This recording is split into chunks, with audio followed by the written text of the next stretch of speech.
Welcome to the Eco Farm Aotearoa podcast. I'm Stephen Brunton, and I'm here with Ewan Campbell in the studio. This is kind of a new thing for us, right? We've been in the studio before.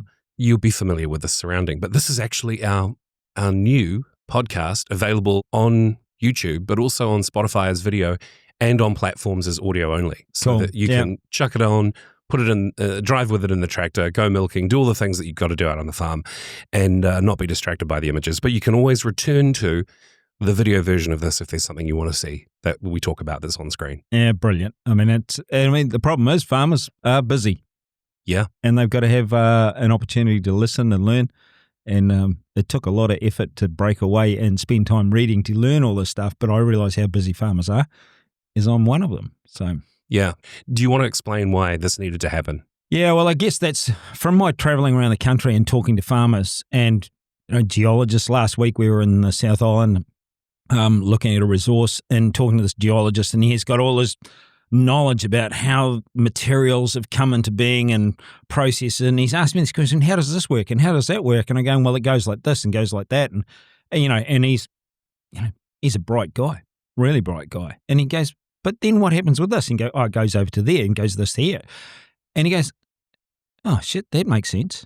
And all these things start to fall into place and go, oh Christ, nobody's ever put it that way. And go, that's the problem. What we have in the sciences at the moment is that they are all separated and they're not talking to each other because there's no need. I mean, in his case, like he's out there looking at coal, silica, all these different things that are being mined, but he cannot see that the context in soil. So his context is, well, you need phosphorus to grow grass, and going, yeah, but this, and this has to happen. Oh God, that makes sense.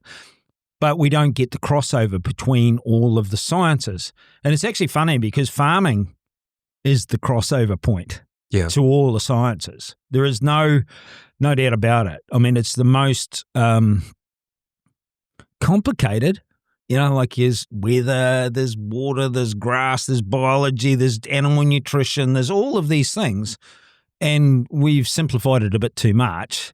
And being that I'm rather inquisitive about wanting to know how things work, and I've written these books and done this stuff, but just out of my own experimentation. But now it's got to the case like, man, I just can't talk to people enough or give them enough time to explain something and going, well, let's go to the studio. Let's have some fun with this. And I really, really want to make this a deep dive into soils and science and everything like that.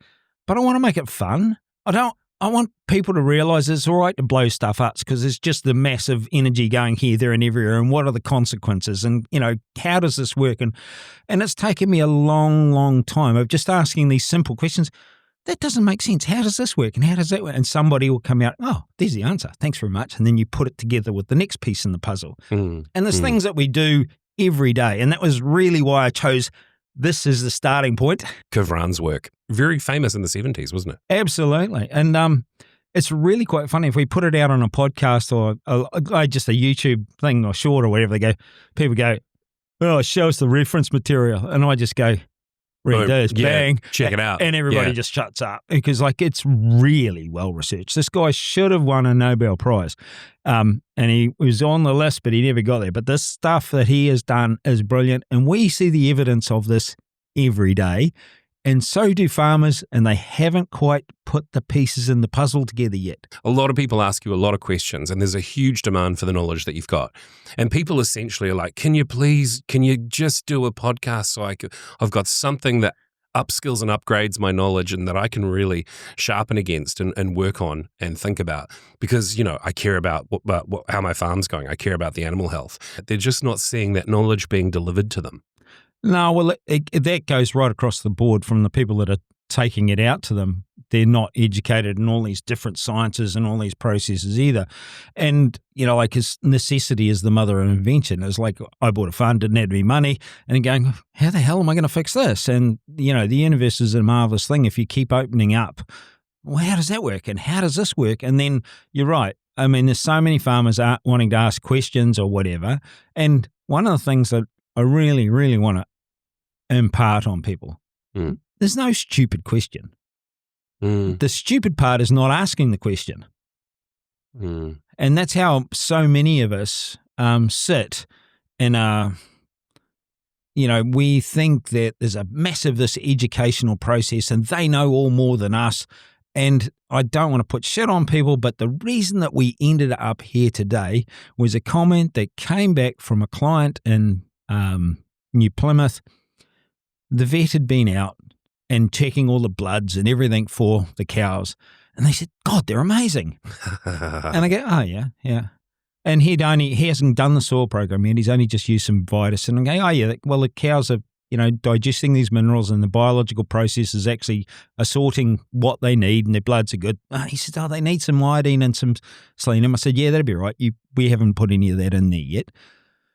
But the last, or close to the last question on this very long text that Paula was bouncing back and forth was, have you got enough magnesium on the soil? Have you pushed that to the max? And he goes, actually, I haven't put any on. Yeah, and that was the look from the vet. What? Why wouldn't you have that? Yeah, what's bonkers with you? You haven't put your magnesium oxide on and, you haven't maxed out this and going, no, we've just done this. Now, this should be the starting point, or this should be an opening of minds, right? The vet is telling the farmer to put magnesium oxide on for a calcium deficiency. But you're talking about magnesium oxide and what it turns into, right? That's right. There's been no consciousness of understanding this is what is actually happening. It's like we put magnesium oxide on our pastures for the cows to eat for a calcium deficiency. So when you go to Kervran's work, like the numbers that we've got here are actually the numbers that are listed on the periodic table, not their isotopes. And I will have to do a podcast on isotopes because people don't even understand what they are, and I didn't either. And this is what I think. People shouldn't think that they're dumb. It's just that no one's explained this stuff to the level of why it works and how it works. And so at times we just need to back right off and turn it into a simplistic approach because it's actually not that difficult. It's made out like that these rocket scientists are brilliant. But, a rocket scientist is merely controlling explosions. True. Okay. Good point. Okay. Yeah. So every time you pull the 12 gauge out and go duck shooting, you're controlling another explosion. You're a rocket scientist, And what you've sent projectile out there at a hell of a rate.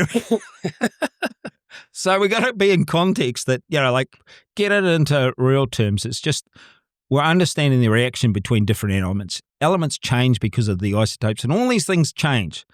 But we haven't given ourselves credit that our cows, the biology in the field, every part of it is a nuclear reactor.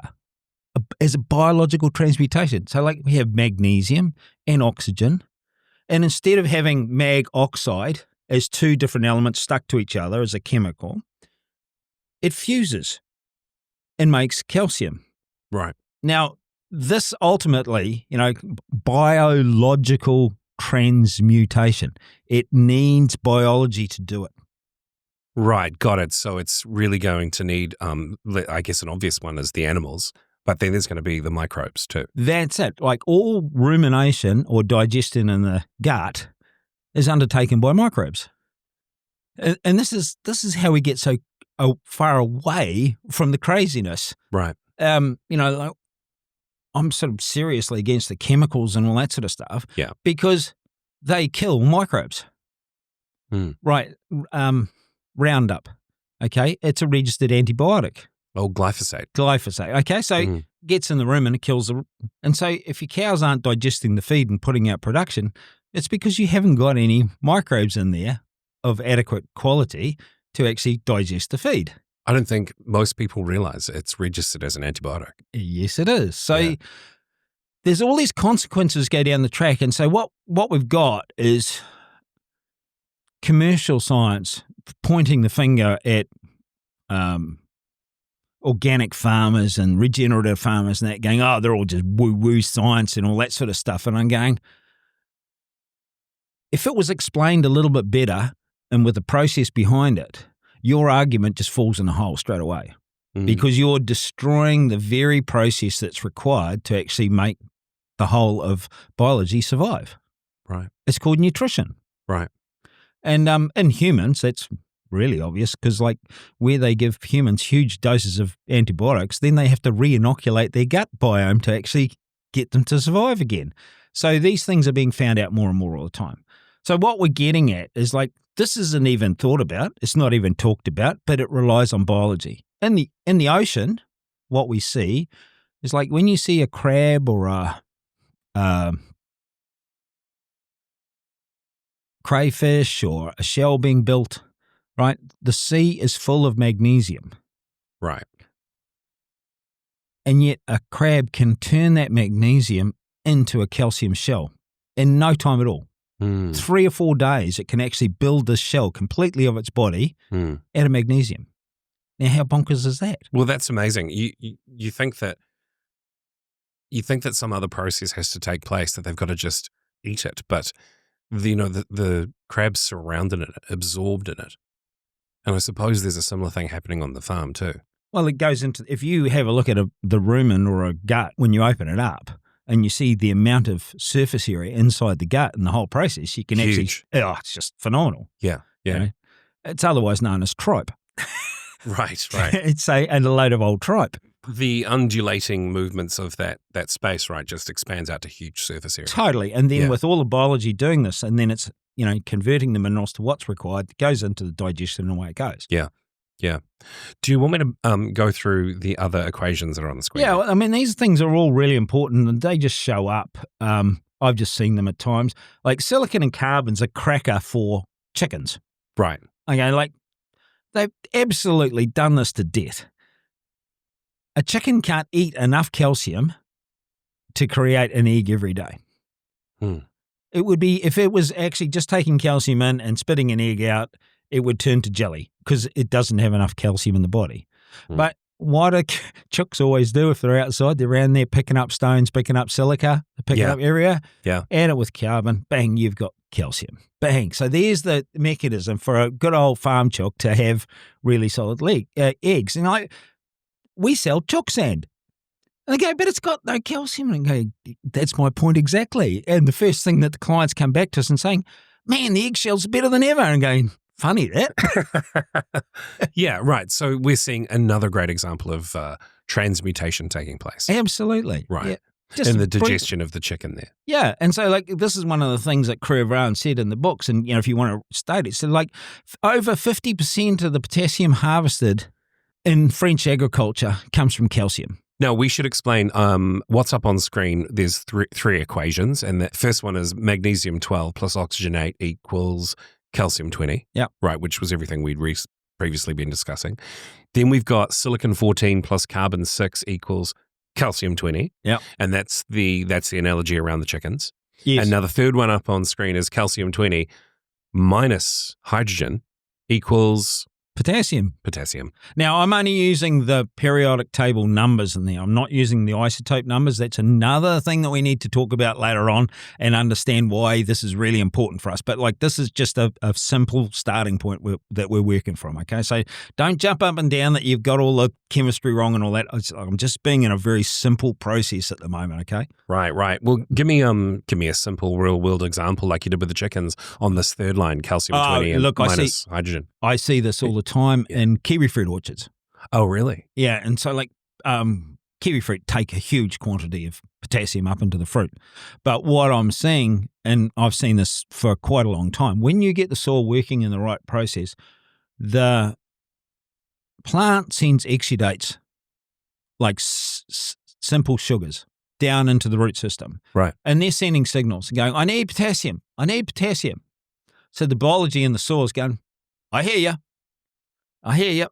And so it starts to convert the calcium in larger quantity into potassium.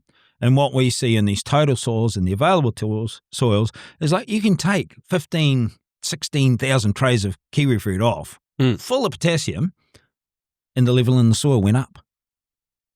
Wow. And this bamboozles the science that the universities are telling you, you're taking this off, you have to replace, and going, what you're doing is replacing energy or converting energy or minerals into a different form that's a requirement for that soil. And bloody be careful. If you want to replace it, go, well, make sure what's the most cost effective. How are we going to do this? And like everyone thinks, oh, well, I just need to throw potassium on. The general indication that what we do is when we put potassium on, we put it on as potassium chloride. And the chlorine, when it breaks off, gives off a volatile gas, which kills a lot of microbes. So now we're doing something in reverse. No. Yeah. Okay. And so the science has been simplified when the brilliance of these earlier scientists, like in 70s and Albrecht was around, there were some brilliant people that did this stuff, huge research. And because it's not got a financial implication for selling stuff, it's not carried on. And so like I love this stuff because then it actually gives impetus to what we do. We're just trying to help you get your farm sorted out. I mean, I love it getting the farm sorted out myself. It was like, it just brings pure joy when everything's healthy. Your philosophy's a lot like Albrecht's, isn't it? What was his famous saying? Oh, yeah. Read books, study nature. If they don't agree, throw away the books. Yeah, which is cool, which is really practical. And I think it reassures people that you're not coming from a etheric sort of place to sort of push this on people, but the science is there and clearly it's working. Yeah, well, I guess the thing is, like, people said to me, science, you don't know anything about it. And I'm going, really? Come and have a, and it's like, oh, shit. And it's because you have to have such a broad understanding of all of these things. And the only way you get it is actually being in the middle of it as a farmer every day going, how did that work? And the great thing is because I got trained with Brookside, I can actually test it and go, oh, something happened. How do I, replicate this process and how do I do this and how do I do that? And over time, it just evolves. And you realize these great researchers had such a foundation for us. Yeah, and just to those that didn't know, Brookside is a United States-based organization, one of the best labs in the world, right? Yeah, and it originated out of the work that William Albrecht did in Ohio. So and that was where the formation of the whole process came from. And we just got to keep bouncing up from the information they had, the testing ability, and let's learn a bit more and let's push it a bit harder.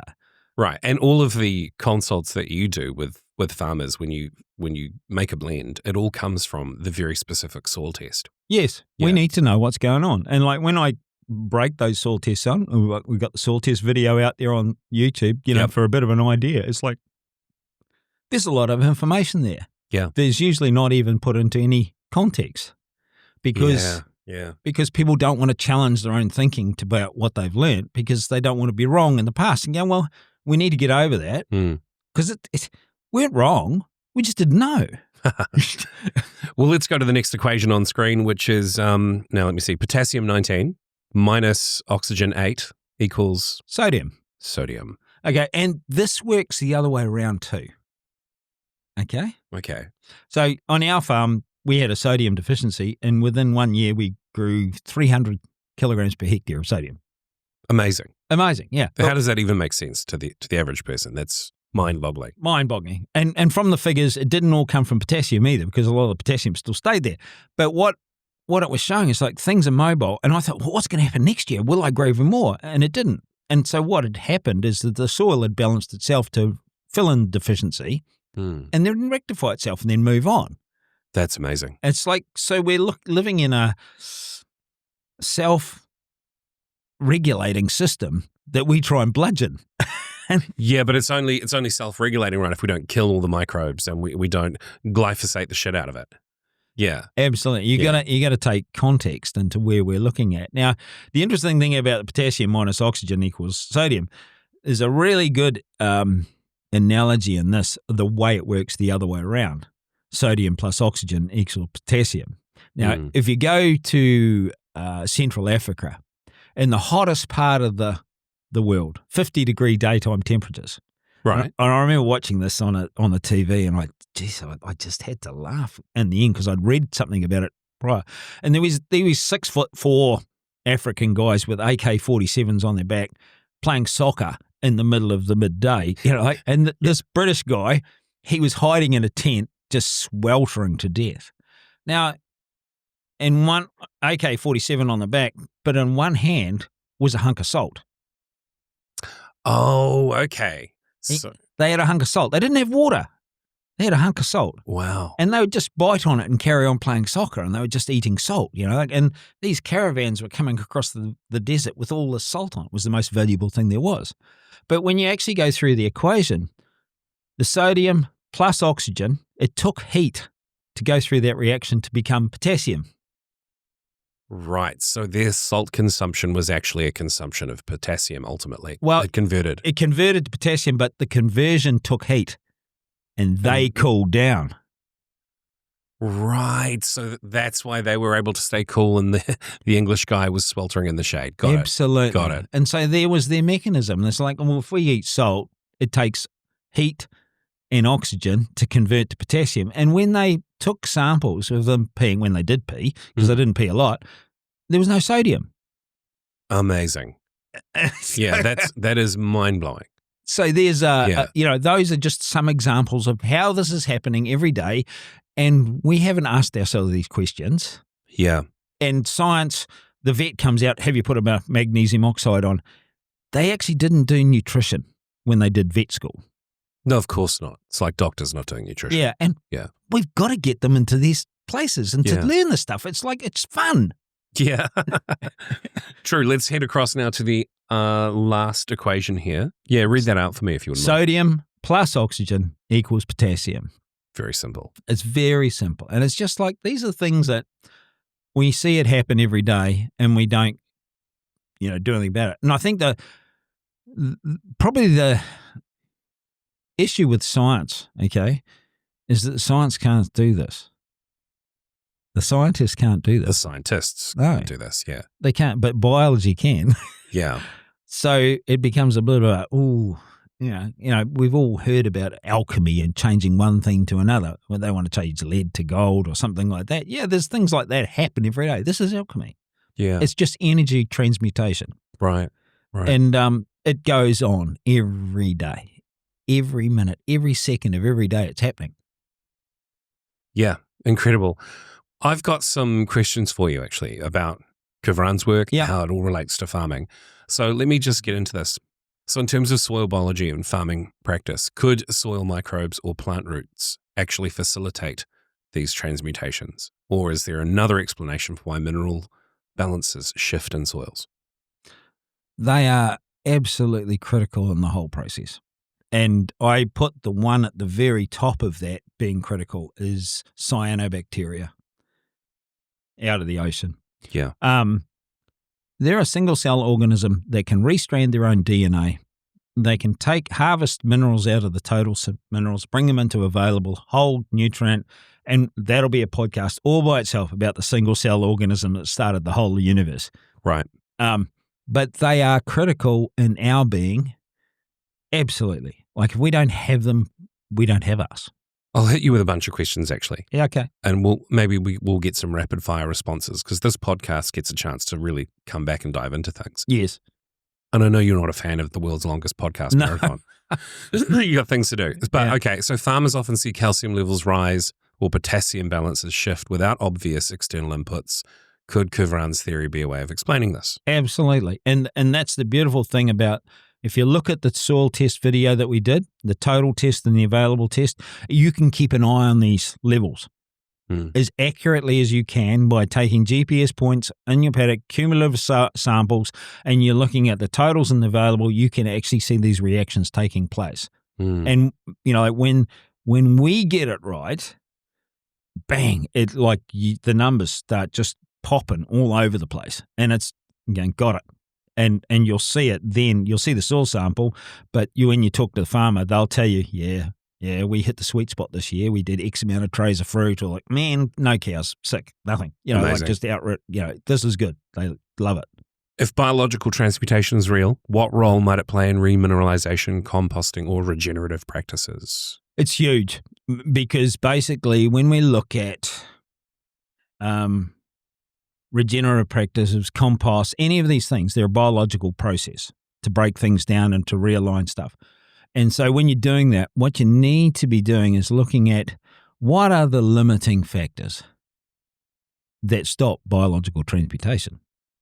Okay, and so when you go in and start doing soil tests and things like that, and you realize that things like iodine, nickel, cobalt, molybdenum, selenium are all critical cofactors in their production. So these are limiting factors. Okay, and then we're doing all these aluminium tests. Aluminium kills biology. One of the greatest antibiotics out.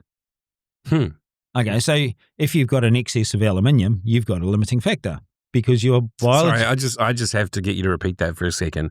Aluminium kills biology, making it an antibiotic. Yeah. That's mind-blowing. Well, if you go to the supermarket and you go down the aisle and look at the antiperspirants, of course, they're all aluminium sulfate. Which is killing biology in your armpits. To stop you smell. They don't go through their life cycle digestive process and cause smell.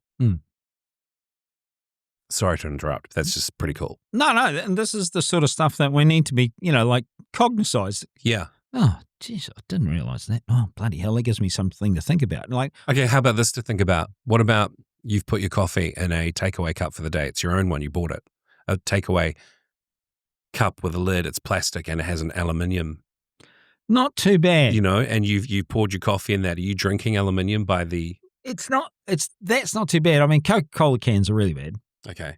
Oh, but that's because it's quite acidic, right? That's right. It starts to oxidize the... But then surely the more you acidify your coffee with sugar, the more you're going in that direction.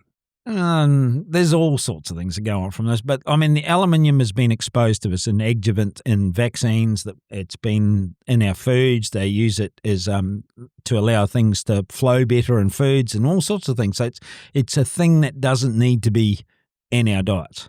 Okay. And it should, Alzheimer's and all that sort of stuff is a result of that process.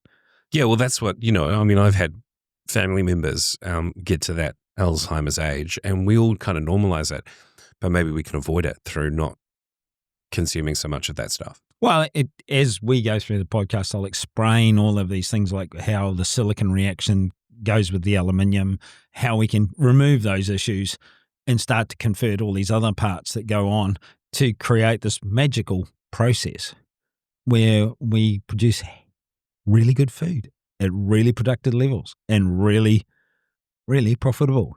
All right, well, let's talk about practical applications. If transmutation is happening, does it change how we think about fertilizer inputs? Absolutely. Because what you have to do, it goes back to the limiting factors. First of all, where are the holes for the limiting factors? Because there is a specific set of criteria that cyanobacteria and these microorganisms require. There's no chemicals, no aluminium, or as least possible aluminium as you can find. Then you've got to look at, is there adequate silicon? It's one of the big ones. Calcium, magnesium, sodium, phosphorus, potassium. Are there enough of those elements there for that microbe to do its major job? Because we'll go into, and people have read my book about, we look at the 12 tissue salts. And that's a podcast all by itself, but it just shows you the mineral salts and what they do and what their jobs are to hold the cell together.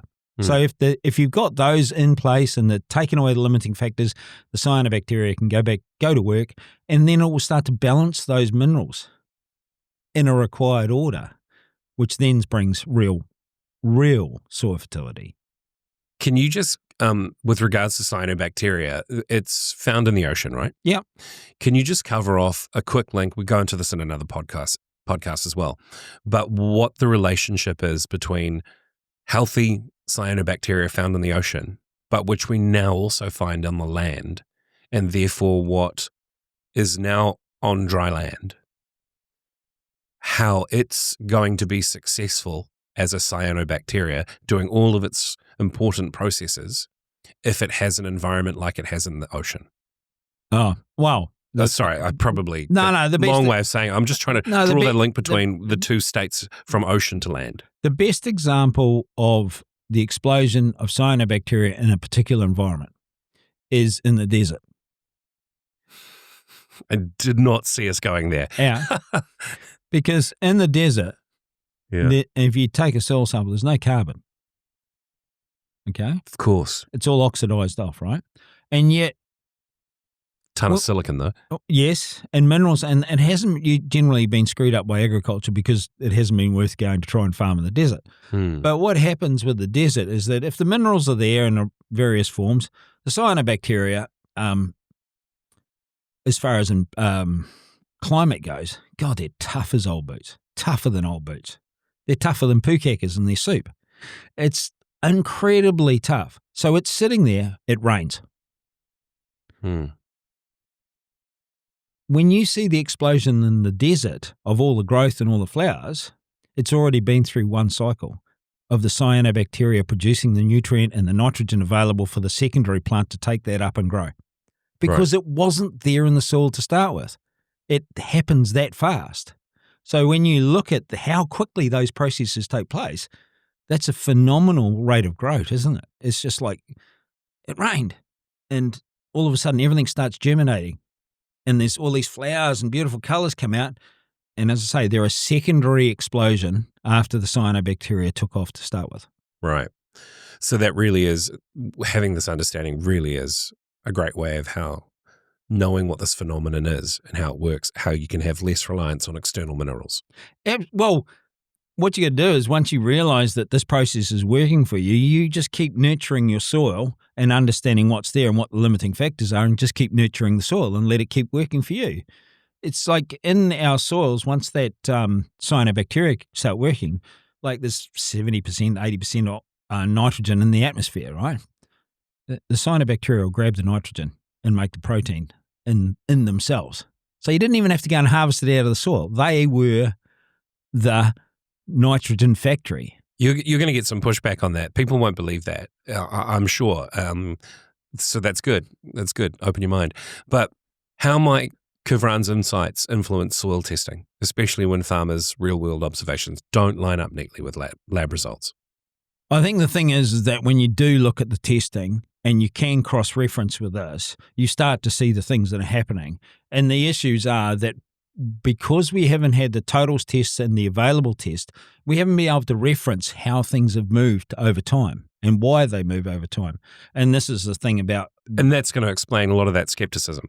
Absolutely. I mean, Yeah. there was two clients on the last trip I had down South Island from before this one, and they both said to me, we watched your soil test video and we had our old tests and the new tests. Huh. And they just said, bang, we got it. Shit, we got it. That changed, that changed, that changed. What you said would happen when the aluminium fell and these other minerals started to come into place. There's a whole lot of stuff that it just happened. The calcium went up. This happened, and the reflection in the animal health, it changed. Were both of the old tests and the new tests, were they both Brookside Labs? Absolutely. And this is the big Because they're a comprehensive panel. That's it. Yeah. The big issue is whatever you do when you're starting this process, make sure you've got a comprehensive process of where's my starting point? Where is my starting point? Most people don't know what that is. And so when you do that totals and the availables and do a herbage test in the spring and you take in all those molybdenums, copper, zinc, boron, everything that you need to, you've got this massive set of data.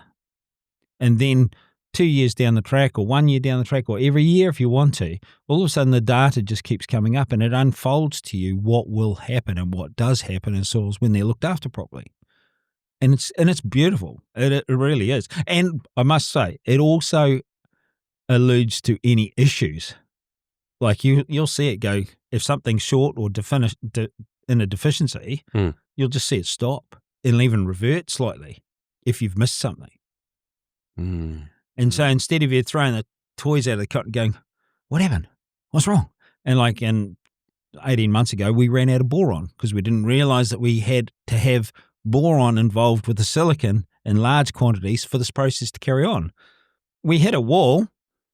We isolated on your personal farm. Yeah, on the farm at home. Yeah. We hit the wall. We saw it on other clients' farm.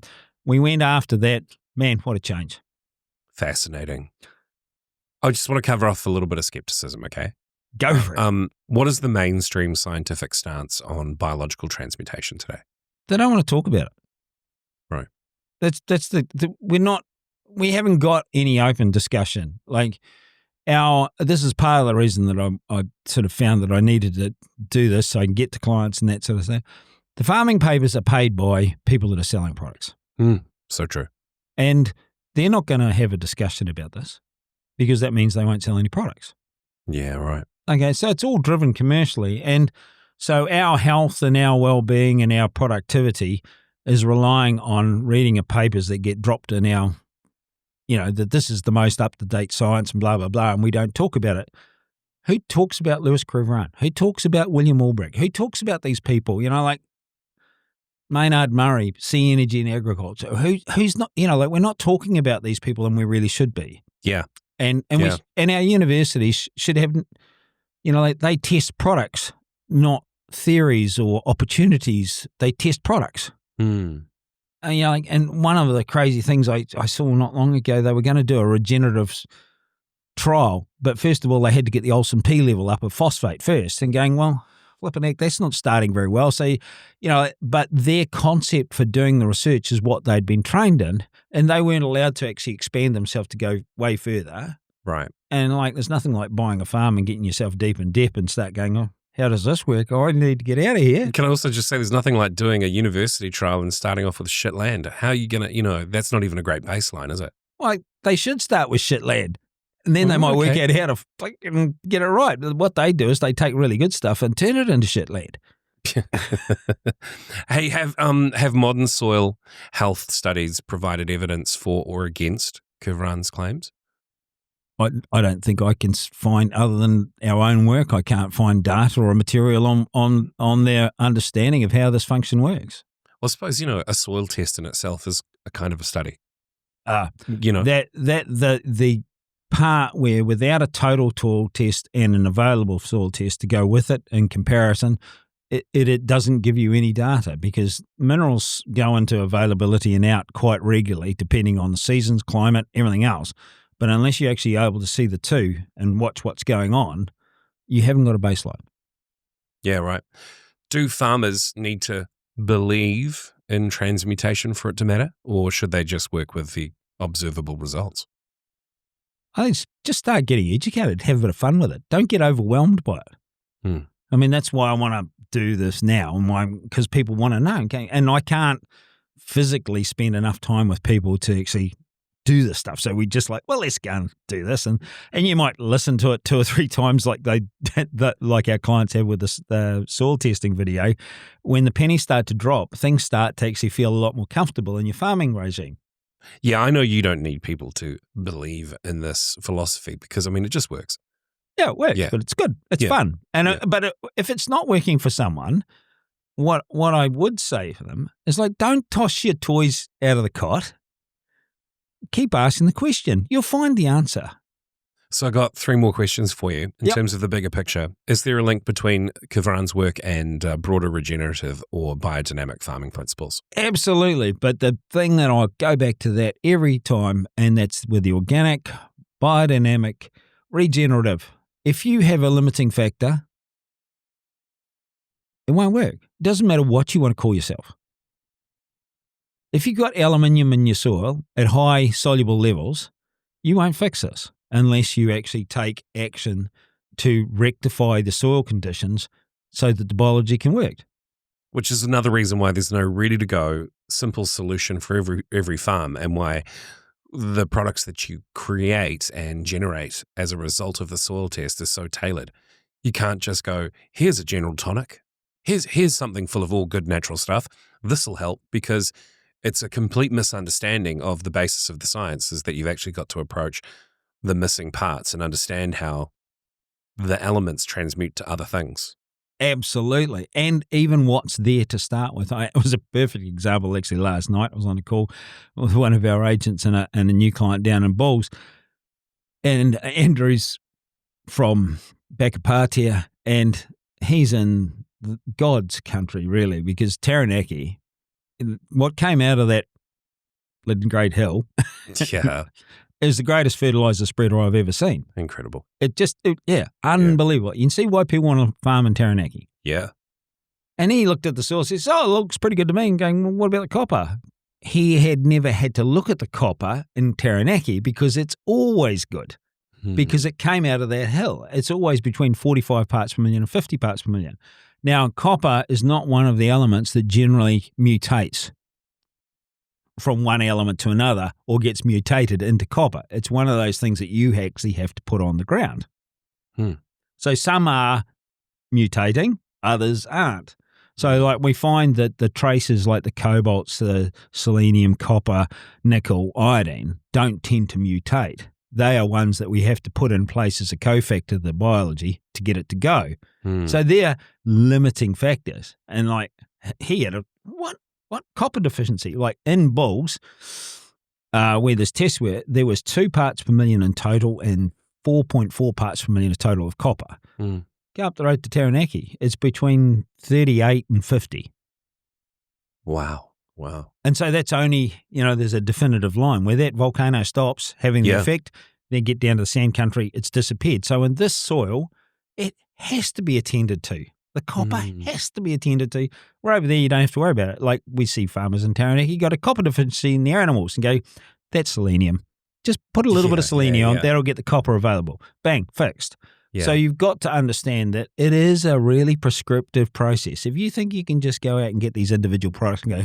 But that example that you just gave where you said, well, it's selenium, that's a fairly well understood example. Well, it's getting more and more understood. But if you understand that, then it's not a far reach to get the rest of this. No. Because it's the same concept, right? That's right. Yeah. Yep. Okay. So does this open the door to rethinking what nutrient cycles really mean? Yes.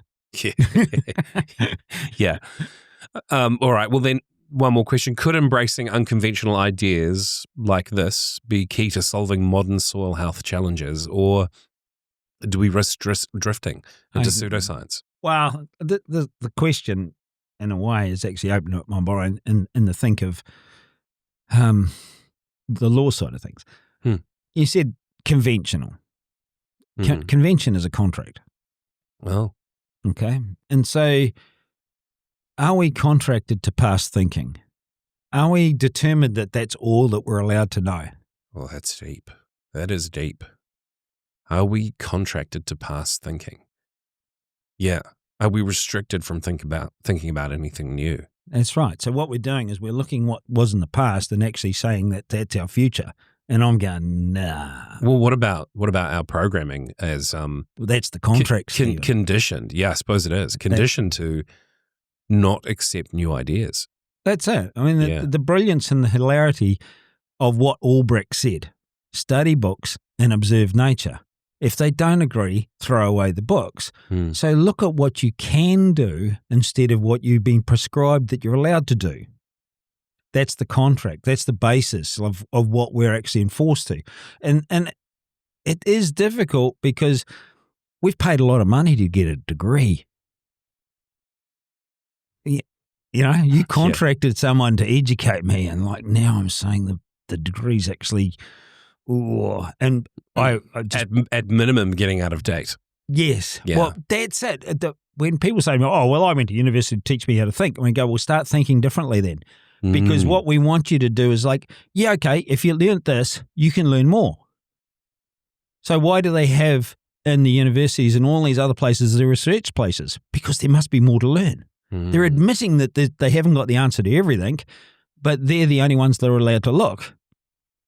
Well, lots of organizations or groups that champion a sort of a society of accountants, physiotherapists, doctors, or whatever, they'll have continuing professional development requirements. And say what you like about the ones I just use as examples, but that's not necessarily a requirement of farmers to continually professionally develop. And if they're to continually professionally develop. So if they're stuck in thinking the way they thought in the 70s, 80s, and 90s, then they're not keeping up. Well, and that's where the dichotomy comes about, because we get phone calls from fathers that are going, this is not working the way it is anymore, but I'm having trouble with my son who's just been through university. Or you've got the son coming out and going, geez, Dad, we've got to do something. This is a real mess. And Dad's been used to doing this forever. And it's like, this is stuck in this conventions, our contracts. Now, I don't know where the contracts belong to, is it with yourself or the university or anything else? But it's all right to say, nah, that doesn't serve me anymore. Let's get on with something else. And let's open this up. And that's why I want to have a bit of fun with this. Is like, all of what we see is not what we see. And it can be fun. It can be enjoyable. I mean, it just a real crazy thing happened on the weekend, and it just shook me. It was blowing, and it was raining. I moved the cows and calves, and I looked up there, and this cow had this calf in the mud, and it's dead. And we only had a couple of dead calves out of a heap. Anyway, I go, oh God damn, I hate that. Well, when I got the chance to get everything in order and go back about 3 o'clock in the afternoon, this thing was moving. Wow. And the poor little bugger was stuck in the mud. Stuck in the mud. He was just stuck in the mud. I go, oh my God, how funny. Poor and bad farmer I am. Picked the little fella up, put him in the truck, zoomed down, Mum comes running over. He couldn't stand up very well. I just held him for a little bit and stood up a little bit. And, okay, I'll come back later if he needs some help. Right. Well, I look out the window with the binoculars and here he is standing up, getting a feed off Mum. Oh, great. And it just like, oh God, that brings, yeah, it's just fantastic to see. It's like, it was the most miserable day. We would have had 50 knots. And we had 20 mils of rain, and it was just hideous and cold. And the little fella's up and drinking off Mum. We're going, oh, God, that's cool. Great. Yeah. Good ending. I think for those of us who are looking at a podcast for farming that takes things from a slightly different perspective, looking at new advancements and how things can really improve without chemistry on the farm, plus a whole wide range of other things and aspects to farming life, this is the one. Like, subscribe, tune in.